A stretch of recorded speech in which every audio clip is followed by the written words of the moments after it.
Welcome to Market Call. Thanks for joining us today. I'm Morella Fernandez. Bruce Murray is with us. He's CEO and CIO at Murray Wealth Group. He's taking your questions on global equities. Call us toll free, 1-855-326-6266. You can email your questions to us as well, marketcall@bnnbloomberg.ca. Thanks for joining us. Thanks for coming in. You're welcome. We are seeing the TSX consistently pushing past into record territory, hovering around 28,000 yesterday at close. What's your feel on the momentum here and if it'll continue? Well, I believe the momentum will continue. I mean, the only thing really holding us back is Donald Trump's tariffs. And they are very specific, because I think most people know now that 90% or so of goods are actually moving across the border with tariff-free. Under USMCA. And I've heard rumors that the cars are supposed to be taxed. Turn up the border, the revenue agent in the U.S. asks, what percentage of trucks made in the United States? Truck driver goes, I don't know. Well, get out of here. Well, it's a complicated scenario. Even when he laid it out, it's who's going to look under the car and say, well, that's American and that's Mexican. Yeah, exactly. Right? So you've got that. But on the other hand, our economy's been liberated, let's say, use the Donald Trump word, by the fact we turned on two big a gas export and an oil export facility on the West Coast. So that all of a sudden pumped, a lot of money into the Canadian economy. I did some work on it, I can't remember, but it's hundreds of dollars per capita. And the other big factor has been gold. The gold rally has, we're doing 6 million ounces of gold production in Canada. The price is up 2,000 times 6 million, you're up into $12 billion of gross value to the Canadian economy. So thank God these things are going on while Donald Trump was waving at us. And, the pessimism around Trump's noise, flattened the housing market. And so I think, but we are going to get rate cuts, which will hopefully rekindle the housing market. My wife is a real estate agent, so I have a little bit of feedback. The housing market is starting to pick up a little bit. So, Toronto just had a good month. Yeah. So I think people are getting used to, the taco part of Donald Trump is coming through, and people are starting to not pay as attention, just get on with their lives. So I think the outlook's very good. AI is, Canada, thank God, is well equipped with computer, technology and computer people, and University of Waterloo that crank out people. So we're well equipped for the AI revolution, and I think we'll benefit from that. How concerned are you? You mentioned tariff. Not really concerned because of the tariff, because of the agreement we already have in place. That being said, sectoral tariffs, steel and aluminum, that kind of thing. How concerned are you about those sectors under the 50% markup? Well, obviously, steel has been hurt badly because we're not a global leader. But in aluminum, we were probably one of the low-cost producers, and we're a large share of the world's supply. And so aluminum prices went up in the U.S. So aluminum producers in the U.S. are making more money, but the tariffs are being absorbed. Obviously, I think the Ford F1 pickup truck is made on a Canadian aluminum frame. And so I think I'm not as concerned about that because we can export aluminum to other markets. We may not get as much as we did crisscrossing the border, but with prices higher in the U.S., it should help. So I'm not just concerned about aluminum. Got it. Okay. We are going to take a quick break, line up some phone calls and some emails for Bruce Murray of Murray Wealth Group. He's taking your questions today on global equities. Here's the phone number to reach us as well as the email. We're back in a moment.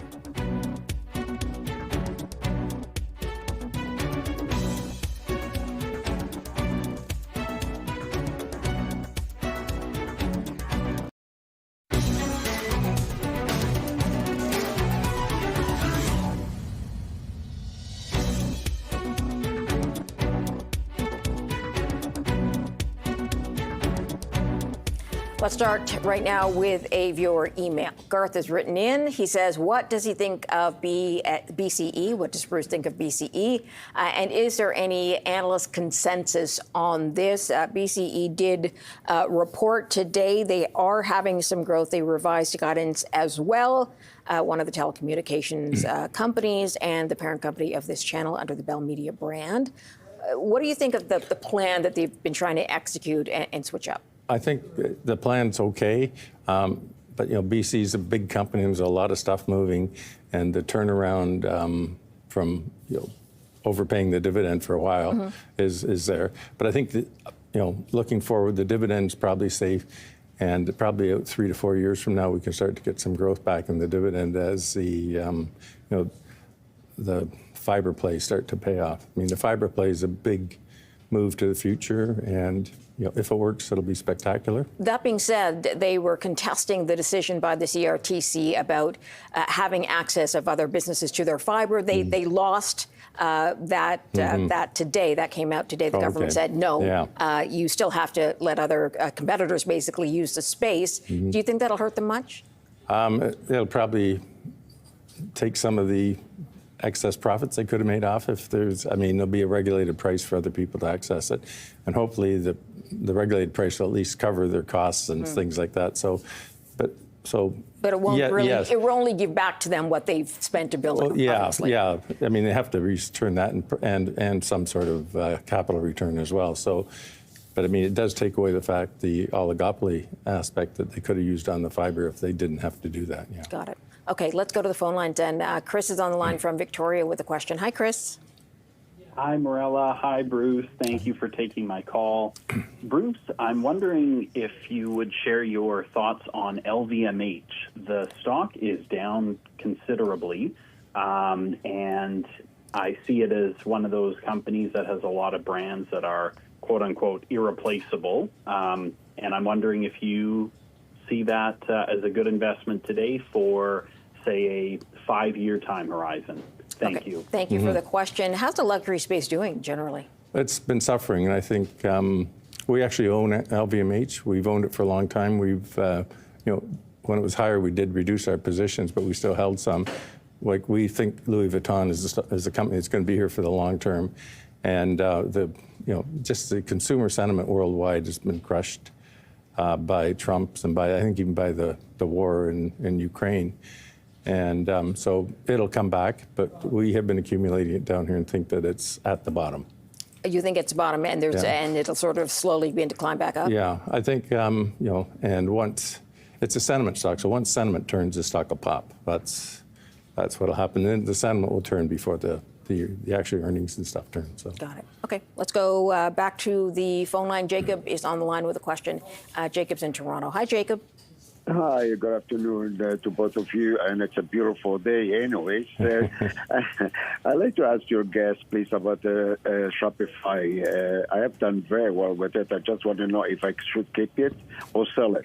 Thank you very much, and have a good afternoon to both of you. Thank you very much. Shopify, of course, reported this week the stock has just spiraled straight up, lifting the TSX into that record territory as well. Today, it's dropping. So some of that momentum seems to be, that balloon's deflating a bit. But should you trim at this point with Shopify? Well, we actually own some Shopify, and we did trim a little bit. And we'd probably reestablish it if it would drop 10 or 15%, just as, because we run everything on a target price. And when the target price is 2% and it goes to 2.5, you may have to make a decision, do we raise the target weight to 2.5, but somebody else has to come down. And so we trimmed Shopify on that. But it's one of the companies that's going to, dominate the world for the next, decade or 2 decades. And so I think you do own it longer term. Okay, so if you're trimming, sort of take a little bit just to satisfy the fact that you've got out at a good point. But keep it longer term. Right, definitely. Got it. Okay. Jacob, I hope that helps you out. Let's go on to John with a question. He's in London, Ontario. Hi, John. Hi, Marilla. Hello, Bruce. You mentioned Canadian technology, and Shopify and Celestica are good examples. My question's on MDA Space and the low Earth orbit satellites. They're profitable, their revenue's growing, they're signing deals. I got in around 12 or something, and now they're up at 40, 46. What do you think about an add or a hold for the next 2 to 3 years? Thanks very much. Okay, so great question. MDA Space has been growing. They've done some really great deals for their low orbit satellites. How do you see this company moving forward as far as growth goes? Well, I think the growth is there. They've got 3 big contracts that they're in place. I think 1's Canadian and 2 are American. And, the technology of the world is moving to communications this way is Rogers has put up that we're going to communicate this. Your phone will work anywhere now as a result of this. So this is a company with a bright out future. It's priced in though, and so I mean I wouldn't sell. Just hold? Well, I guess it depends on your, like, if it's 100% of your portfolio and you're up, 1,000%, yes, sell some. But if it's, 5% of your portfolio, just, hold on and enjoy the ride. Yeah. All right. Let's go back to the phone lines then. We have a caller on the line, Amato from Montreal with a question. Hi, Amato. Good afternoon. Thank you for taking my call. My question is on Visa. Visa is down substantially today. I want to know if it's a good entry point here at this price. Yeah, Bruce, I just do want to get your ideas on why or what has been pushing Visa down. I'm wondering how concerned people are about other forms of payment in the space gaining traction. Where's this coming from? Well, we own MasterCard. In fact, TD Bank had MasterCard in yesterday, so I saw them. The world for the business is just fine. I think Visa is a great company, will do just fine longer term. The short-term issues, I think, will get sorted out. I don't really follow Visa to the pie, so I don't exactly know what they are, but they don't own Europe. There's different things that the banks in Europe still own the Visa brand and things like that, and so there's and then there's fears of stablecoin coming through. MasterCard's issue is, hey, another currency, we'll just put stablecoin on your credit card and away you go. Okay, and so, Visa hasn't really come out yet that we know to do that. Yeah, so I think the stablecoin issue has hit both these over the past while, and stocks have done well, and people are moving into hey, maybe they're selling their MasterCard to buy Nvidia. Yeah. All right, we will leave it there for this block. We're going to take a quick break. Lining up more phone calls and more emails for Bruce Murray of Murray Wealth Group. Taking your questions on global equities. We're back in just a moment. Stay tuned.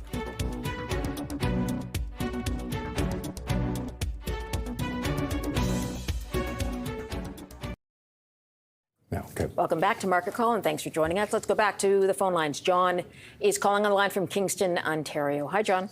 Yes. Hi, Morella and Bruce. I thanks for taking my call. I always forget at the end, so I'll start with that. Bruce, is Capstone Copper still your favorite copper stock, and what's your target price for it?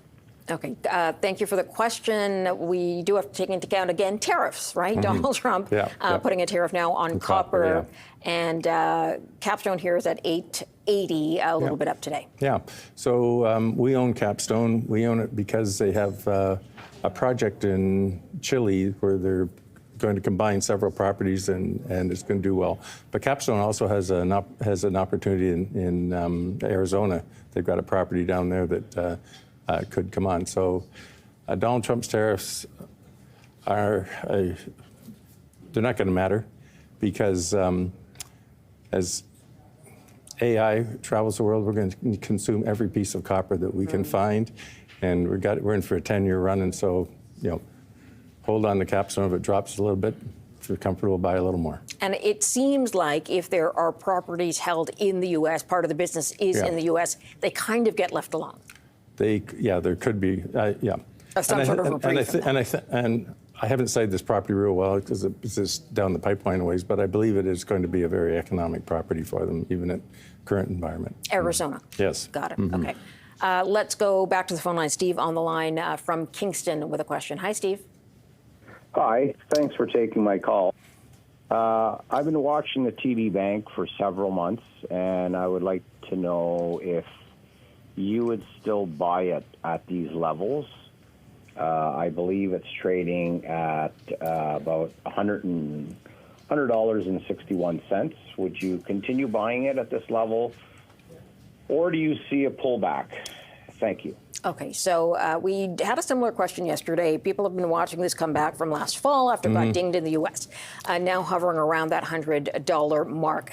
The question is there more growth for the company? And with the U.S. asset cap in place, is that going to sort of leave them where they are because they can no longer grow anymore south of the border?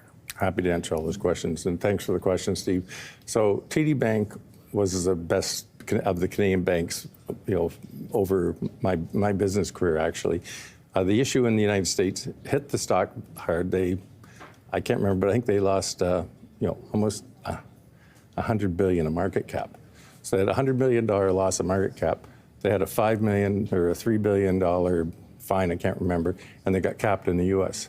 The average Canadian does, heard about it, but's forgotten about it. So the Canadian business is solid and still extremely well run. And the U.S. business, well, they can high grade it. They can't grow the assets, but they can, you're only giving us 3%, and this guy gives us 4%, so they can, upgrade the quality of loan portfolio. So I'm not too concerned about that. However, we loaded up on the stock around $75 at the part of this, and we are selling it now. It's still a large holding. We're selling it down, and actually we are hoping, we're pretty comfortable with Bank of Nova Scotia will be the next stock to turn the corner. Why is that? Well, I'm just trying to say this politely. Under the previous management, anybody who was competent either left or was fired. That happens sometimes. Yes. And so they now have wonderful management, and they were criticized because they brought somebody in from Finning Tractor, who I happen to know because in a previous life I ran the pension plans for companies he was the CFO of and the president of. And he's a wonderful guy and was going to do a great job. But the street reacted, he's not a banker, right? But he, Scotia's got a lot of issues, or a lot of properties in Central and South America.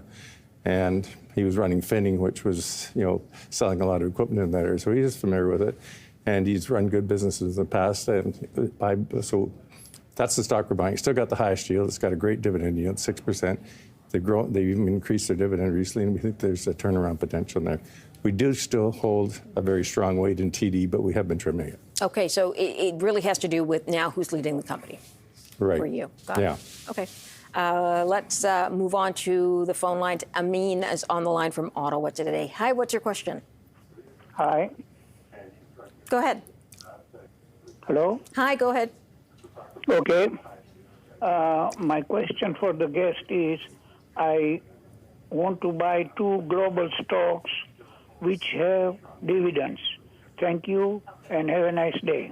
Well, there's lots of choices there, but let's say we're looking for a higher dividend. Okay, so I think one of the most interesting stocks out there is Pfizer. Pfizer has, the dividend yield is, I think it's almost 7%. And it is one of the world's leading pharmaceutical companies. They were $40 going into the pandemic. They got to $60, and now they're at $24. Yeah. And they still have a very strong research platform. The company's earnings have been improving underneath just due to cost cutting and stuff.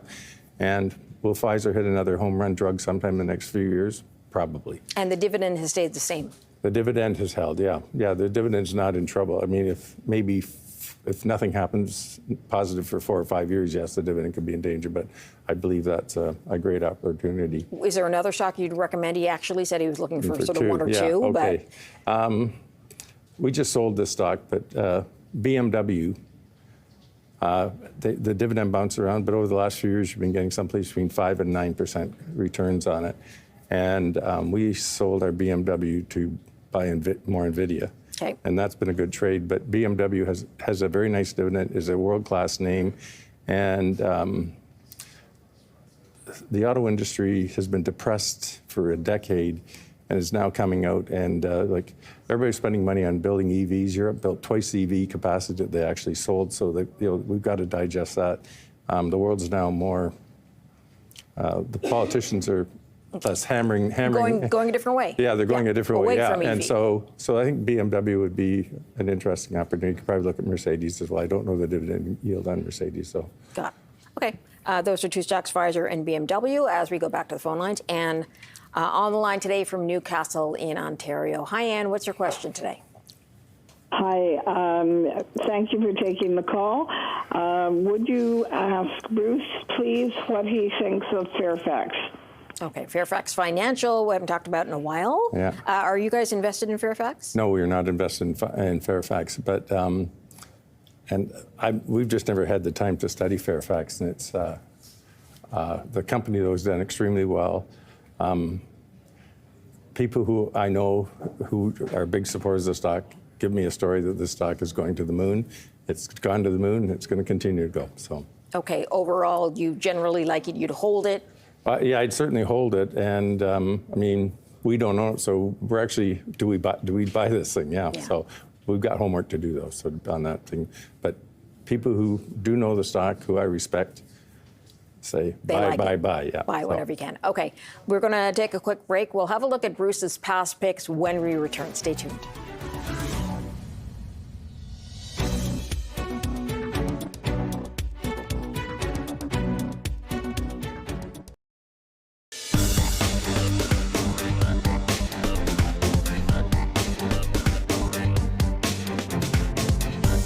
Welcome back. We are going to take a look at Bruce Murray's past picks from August of last year, August 15th, so almost a year ago. At the time, he picked Power Core. It was $38.70 when he recommended it, now up to $56.95. So a 47% upside return and a 53% return when you include the dividend. So let's talk about Power Core. Have you trimmed it at all? Are you still holding it? Where did you land? Yeah, it's outgrown our models. You know, it's still a big weight in our portfolios, but we have trimmed it just because of the size it's getting in our portfolio. So Power Corporation is, you know, one of the big financial companies in Canada. They own Investors Group. They own, a lot of these up and coming financial. I'm having a memory blank on their just online trading. Okay. Yeah. Anyway, and then the assets they own are actually worth substantially more. The stock, the analysts often look at it as a 25% discount to the asset value. But so Great-West Life, the life insurance company's been doing well. And the company's dividend pays a nice dividend. They increase it by 7% annually, and they will continue to do so. And so right now, I think the dividend is about 4.5%. You're going to get a 4.5% dividend and a 7% growth in the dividend. So there's still 11-12% return for a very low-risk company. Okay, so you like it moving forward? Yeah, I like it moving forward. It doesn't have the 50% in it this year, but it might have 10 to 15 in it this year. Mm-hmm. Okay, let's go to your second pick from last August, which we've talked about a little bit, which is BMW. Yeah. It was $29.10 US at the time you recommended it. It's up to $33.51. So 15% upside here for a return and a 21% total return upside. And you were talking about the fact that you like it now because much of the North American sentiment, mostly the U.S., is moving away from electric vehicles, which could benefit BMW. And, I mean, that is while Trump is in power, so it could be a few years. Well, I think it's even easier than that. 10, 15 years ago, the drivers in my neighborhood had Mercedes and BMWs. Now they have Teslas. Mm-hmm. BMW and Mercedes make great electric vehicles. They're every bit as good as a Tesla, and maybe better. So even if you're going to the EV market. Yeah, so I think Elon Musk has burned his image among the wealthy, the consumers, the liberal consumers, and I think the Teslas are going to disappear, and BMWs and Mercedes are going to come back. I think it's that simple. You think the luxury consumers are going to go that direction? Do you think Tesla stands for the same thing it used to? Meaning, we see a lot of the vehicles out there, but you think it's losing its luster? I think it's politically lost its luster, and I think Elon Musk has got a lot of work to do to rebuild it. I'm not saying he can't, but I think this is an easy trade. Any concern about the Chinese EV vehicles, which many are talking about? Not maybe in the low-end markets. I don't think they'll be in the high end yet. Bids not yet a luxury brand. Got it. Okay, let's go to your third pick from August of last year, Linamar, which at the time was $62.09. Now up to $68.50, so a 10% upside return and a 12% complete upside return. They do auto parts. Yeah. There were concern, of course, with the initial round of tariffs hitting vehicles, but has that passed for you? Well, it was never there. But the stock did drop to $44. I mean, a year ago, if I'd known what Donald Trump was going to do, I wouldn't have picked BMW and Linamar. But anyway, I did, and because I thought the global auto industry is on a turnaround. We're going to see a turnaround. We're seeing a turnaround. Industrial stocks are getting more popular right across the world right now. And so Linamar, I mean, the stock's worth, if somebody were to come in and buy it, they could pay $100 a share for it. That the assets are there, the earnings are there. But they are one of the highest quality auto parts makers in the world. They also own some farm machinery, and they own scissor lifts. They're building a scissor lift plant in China right now, so they're a global company, and they're selling it probably 6 times earnings now. Okay, so something you would continue to invest in. Yeah, yep, it's a core holding. Got it. All right, we are going to take a quick break. We'll line up more of your phone calls and your emails for Bruce Murray. We're back in a moment. Stay tuned.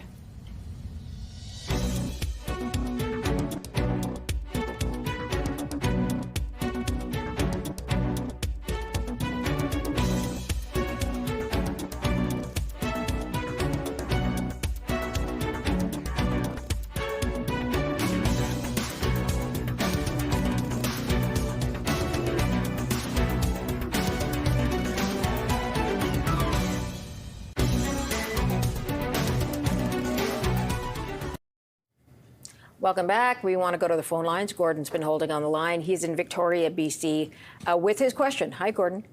Good morning. We have the most pro-business president since Calvin Coolidge. We have temporary tax cuts that are now permanent. We have an immediate capital depreciation provision in the Big Beautiful Bill, tens of trillions of dollars in capital investment announcements for the United States. I think America is about to boom. And could Kraft Heinz benefit from cross-consumers moving back to name brand products? Okay, thank you for the question. Let me reverse that and ask why you think Kraft Heinz has been flailing a little bit generally, and is it just what's going on in the wider space? Okay, it depends what time we have, but when I entered the business in the 1970s, you wanted to buy the big American brands because they were going global. And then, they conquered the world, generally. And Kraft Heinz, the big merger was done, after they conquered the world, how do we grow? Sure. Well, we got to cut costs and merge and stuff like that. So Kraft Heinz was formed out of that. And then we now have entered a new world where people are more concerned about fresh and what they eat and things like that. And I think these brands they're tired and they're associated with processed foods. Yeah, yes. They're associated with processed foods, and they're struggling. But they're not going to go away. They're going to own the shelf for a long time. They're going to own it in perpetuity. But I think they're going to become. You're just going to get the dividends out of them. They're going to have trouble growing their brands unless they can come up with some new ideas and things like that. Is there anything about the American investment he spoke of that could lift the brand? I agree with what he said, but I don't think it's going to hit food. I don't think it's going to hit the old line food companies. It might, maybe income will go up and the stock go up 10%, but everything else can be up 40, 50%. And people aren't turning around to buy processed food necessarily. No. I mean, Kraft Heinz should go out and buy a whole bunch of unique little brands and they probably are, but it's going to take a long time to replace those huge volume. These little independent brands that boast more fresh product. Yeah, I am addicted to Kraft macaroni and cheese. No, sorry, to Heinz ketchup. So got it. I think a lot of people are. Yeah, so that's one that'll hold on. But anyway. Got it. Thank you for that. Let's go to Lefty, who's on the line from Toronto. Hi, Lefty. Hi, thanks for taking my call. My question, I have 2 questions. One is on CN Rail. I bought it for $144 and now it's to $128. So my question is, should I buy more? Should I sell? Should I hold? Will it go up? And what is the target price? Okay. And my second question is that I bought U.S. stocks in U.S. dollars, VGT, and many others. Should I go and buy hedged U.S. stocks, leave the ones that I have which are unhedged? How do I go about that?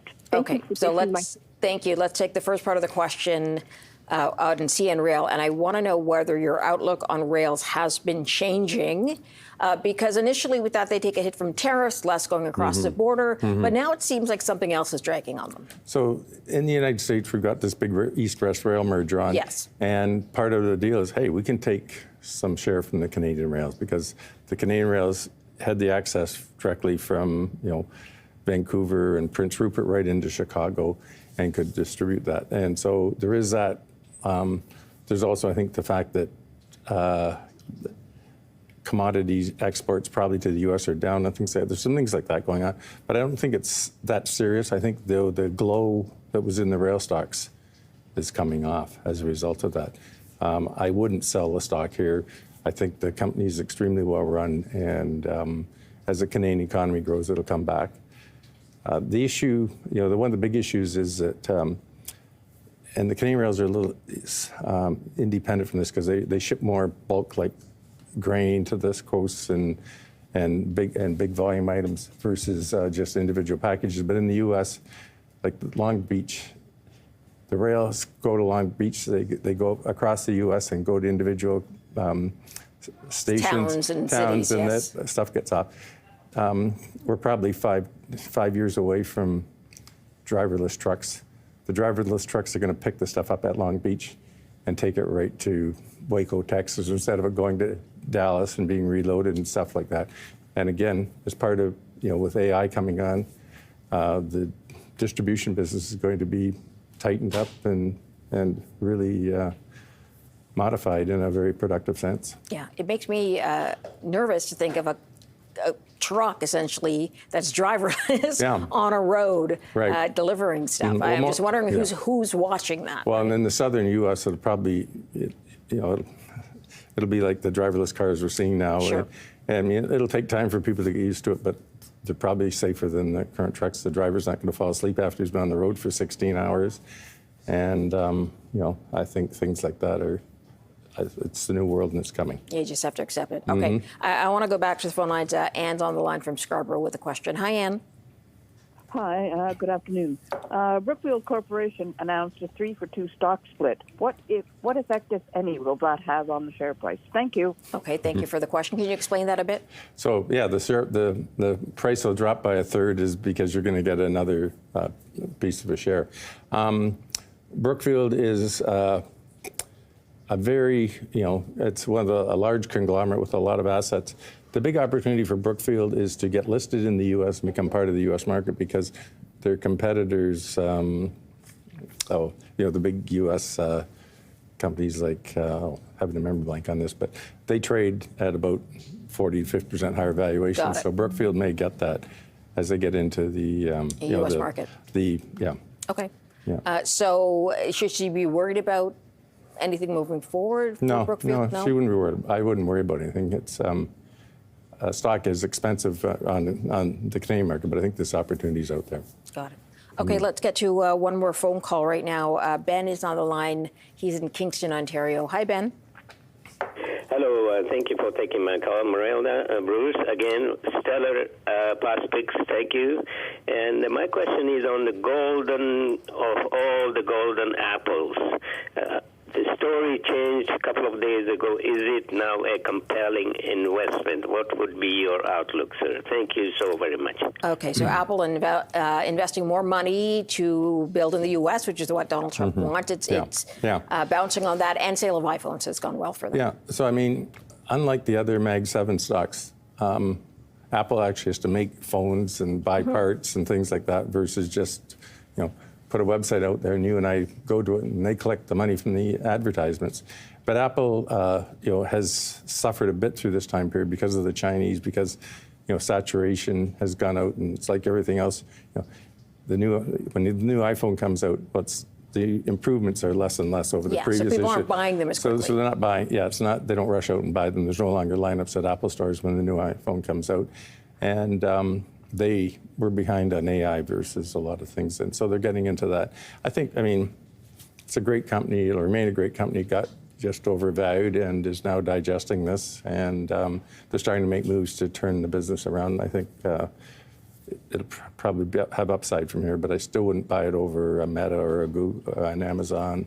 Sorry, not an Amazon. Yeah, we're going to talk about Amazon later. Yeah, NVIDIA or one of the others. Yeah. Got it. Okay, we're going to take a quick break. We're going to be back with more phone calls for Bruce Murray of Murray Wealth Group. We're back in a moment. Stay tuned.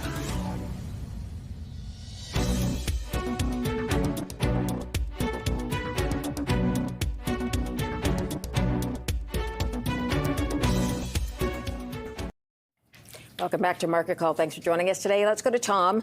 He's on the line from St. Catharines, Ontario, with a question for Bruce. Hi, Tom. Hey there. My question's between Valero and Diamondback Energy. I'm overweight in both, and I was just curious on which one I should sell just to reallocate to something else. Thank you very much. Do you want to weigh in? Well, sure.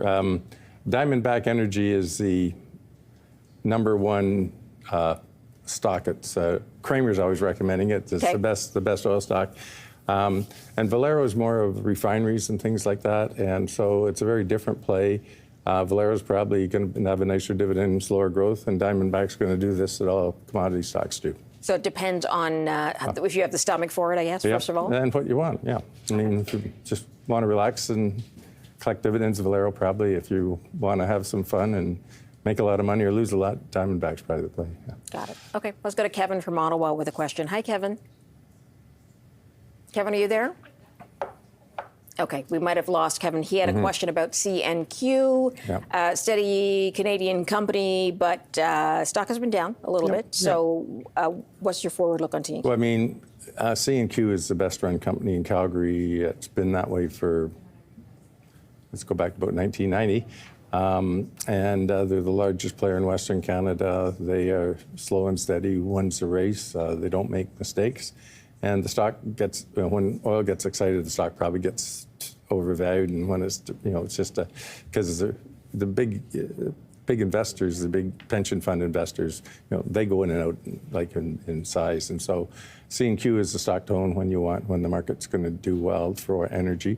And right now, I think the energy market's still, it's tough, but it'll get better slowly over time. And so I think if you wanted to accumulate stock now, I think you'd be very happy. It's got a nice dividend. They'll increase the dividend every year, so it's a solid play. Can I get your take on the price of oil in the energy sphere? We know, as you mentioned, things are likely going to get better because of demand. Oil has been hovering around now at 64. What is your forward outlook in the space? Well, I think for Canadian energy, I mean, we're finally turning on exports to somebody other than the U.S. The U.S. used to pay us a discount because we had more production than they needed. And so as we turn that on, we're going to get a better price. So Canadian energy probably is in for a better run than the world is. It depends. Can we shut Russian oil production down? I mean, Canada enabled Putin because we wouldn't build pipelines 20 years ago, and he did. And so that's the story there. Got it. Okay. Let's go back to the phone lines. Nick is on the line today. Hi, Nick. Hi. How's it going? We're good. What's your question today? Oh, Air Canada. I can't believe that they were down when I was looking at them. But they're back up a bit. I bought into it because I thought, well, nobody wants to go down the States right now because of all the turmoil, that more people be flying with Air Canada within Canada itself, because we're a pretty big country and a beautiful country, and there's lots of things to see. But then I looked this morning and it was down, and I just, maybe it's a strike. I don't know. Okay, thank you for the question. Nick, Air Canada also did report, and it's hampered by the fact, among other things, that there's no appetite to go to the U.S. And so they've tried to pivot some of their lines, but clearly they're getting that hit. Yeah. But I mean, I'm sure the planes to Europe are full. I think Europe's full. The United States is down. We're going to Italy in a couple of weeks, and I'm terrified of the crowds, but anyway. And the heat. And the heat. Anyway, so Air Canada. I have been following this stock. I was the analyst at Nesbitt when it came public way back in 89 or 90, and I think this stock has got substantial upside in it, but it is an airline, and these stocks are very volatile. Before the pandemic, the stock was $40. They put on about $9 worth of debt and new shares and stuff, so take it down to $31. I think we can see $31 sometime in the next 2 to 3 years. Okay, and you think that's just from what, growing demand? Well, growing demand, yeah. I mean, the U.S. will come back at some point in time. But yeah, growing demand, people like to travel. The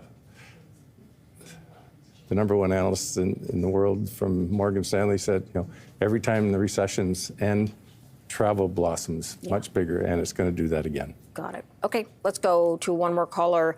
Gordon is on the line. He's in Cobourg, Ontario. Hi, Gordon. Hi. Very informative and important show. Thank you. I'd like to know about Eli Lilly. I held it for quite a long time, hoping it would go up. All it has done is go down. Is there any further future in Eli Lilly and soon, or do we just let go? Thank you. Eli Lilly and a lot of the pharmaceutical companies are now, it looks like oncology is the next big push, right? Cancer drugs. Yeah. What is your take on Eli Lilly? So we have actually owned Eli Lilly. We bought it just on the weight loss drugs. We didn't put a lot of money in, like we had a 1 or 2% position because the stock was so expensive, but we felt the play was worth getting onto. And actually Moderna is the stock we're looking at right now on that same idea. But Eli Lilly's weight loss drugs were doing better than Novo Nordisk. This morning, they announced the pill results, and Novo's pill seems to have a little better action. They lost more weight on the Novo pill than they did on the Eli Lilly pill, so the stock has collapsed. But they have a whole bunch of drugs coming in the pipeline for, I know they've got a dementia drug, they've got a couple of other drugs that could really turn around. So I would step up and buy some stock here today. I think this is just a reaction to today's news that won't be, it'll come in over the longer term. Let me ask you about drug prices in the U.S., though, because Donald Trump wants to tax pharmaceuticals, right? Yes. Does that concern you? So, well, the whole sector has been pummeled by this, yeah. So it does concern us, and we have suffered. I mean, we owned some United Health, and we think that stock's going to turn around, but it's been cut in half. It's a matter of when. Yeah. Okay. That is all the time we have for your questions today, but stay tuned. Bruce is going to share his new top picks. That's coming up after a break. Stay tuned.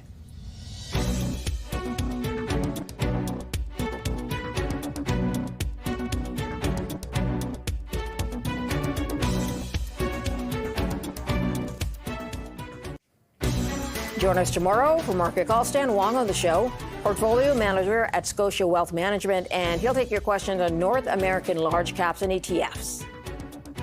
Time now to look at some new top picks from Bruce Murray. His first one is Amazon, which has been trading at around at 222. And before the April hit, I was just having a look at it, was at about 242. So it really hasn't come back from that April drop like some of the other big tech has. But why do you like Amazon moving forward? Okay, so we like the whole AI play. I think it's going to change the world. It's like in 1920, you should have bought General Motors. The same thing here. And so we like this play. Amazon is the biggest player in outsourced infrastructure for computers. Like I saw Sun Life uses Amazon for their back office. But the stock got hit a little bit because they hadn't bought the same number of NVIDIA chips as their competitors, and therefore, they're behind in AI. So that's that drop, the last drop. We still think Amazon's a great play and is cheaper than the rest, and this was a buying opportunity, and it'll catch up. Okay. And so, and the other thing about Amazon, they have this retail business, so they have very low margins in it, but their faster growing businesses are advertising and Amazon Web Services, which have much higher margins. So you've got a company with huge sales that are growing rapidly, and the margin's improving, and that really helps. Okay, let's move to your second pick, which is Hammond Power on the TSX. Why do you like Hammond Power? So Hammond Power, all the big European and U.S. Electrical companies sell at 30 times earnings. Hammond Power at the bottom was selling for 10. And it's now selling for maybe 20. But Hammond Power is the largest player in dry transformers. Yeah. Wet transformers are the big ones that hang in. But dry transformers, like if you're running a machine, you probably have a dry transformer that adjusts the power for it. Okay. And they're the leading market player in this. And this business is going to boom with AI because probably every AI server is going to need a transformer or a moderator for the electricity to make it right. And so we just think it's going to do well. The stock, I think the stock's going to be a $200 stock sometime in the next 3 to 5 years. Okay, let's get to your last pick then, Tourmaline Oil. Yeah. We've been talking about energy today and a little bit about the data center build-outs and the acquired energy there. Is Tourmaline Oil a pick on that front for you? Well, Tourmaline, natural gas and oil. Yeah, Yes. Mike Rose has been brilliant in his career. He's bought and built oil companies and sold them at the top. And then the last one was he sold to Shell and he bought it back from Shell for a discount. And Tourmaline is the largest player in the natural gas business in Canada. They have the largest reserves. They actually have the lowest cost and are at the top of the environmental sustainability ratings for this as well. And we just built a big gas export terminal. United States is piling on, like the Gulf of Mexico is the export of natural gas or LNG is going to be huge, and the Tourmaline can get its oil, its gas down there. There's a lot of the Canadian players can. So we just think that the power for AI is going to be natural gas until 10 years when the nuclear power plants can get built. So the outlook for gas is strong. There's lots of gas around. So pricing probably won't be that good, but volumes are going to increase nicely. And so Tourmaline, we just think is a great play on this. And why do you like it a little bit better than some of the competitors in the same space? The quality of the play. I mean, Mike Rose has done a great job.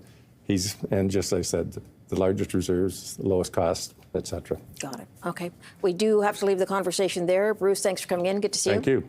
All right. That is it for us on Market Call. Thank you very much for joining us today. We will see you again tomorrow. A quick look at the markets, the North American markets, as we head out to a break.